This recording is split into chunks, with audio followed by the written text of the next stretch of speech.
আজকে থেকে 20 বছর আগে ইহুদি খ্রিস্টানরা পরিকল্পনা করেছিল এই টিকটক প্রজন্ম গড়ে তোলার জন্য, তারা আজকে সফল হয়েছে।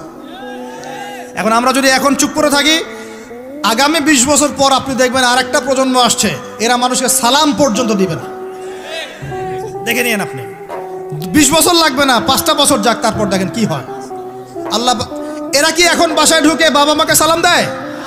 কারণ কোনো প্রতিষ্ঠান ওকে সালাম দেওয়া শিখায় নাই। স্কুলে না, কলেজে না, কোথাও সে সালাম দেওয়া শিখছে না। আসসালামু আলাইকুম ওয়া রাহমাতুল্লাহি ওয়া বারাকাতুহু বিশুদ্ধ করে বলতে পারছে না। বিশুদ্ধ করে বলতে হবে না? অর্থ আছে না? এর একটা তাজবিদ আছে না? এগুলো তো আমরা গুরুত্ব দিচ্ছি না। এমন প্রজন্ম গড়ে উঠেছে অলরেডি, যারা এখন পিতা মাতাকে সালাম দেয় না, পিতার সাথে ঝগড়া করে, মায়ের সাথে, মায়ের গায়ে হাত তুলে, মায়ের গায়ে হাত তুলে, সম্পত্তির জন্য মাকে হত্যা করে, সম্পত্তির জন্য বাবার গায়ে হাত তোলে। ওদিক থেকে মাস্টার ডিগ্রি পাশ করে আসে ব্রিটেন থেকে, অক্সফোর্ড থেকে, কেমব্রিজ থেকে আইসা এদিকে প্রফেসর হয়েছে বিভিন্ন বিশ্ববিদ্যালয়ের, বাবা পড়ে আছে বৃদ্ধাশ্রমে। কতগুলো এক্সাম্পল নেবেন? এগুলো আমি কি গাল গল্প করছি?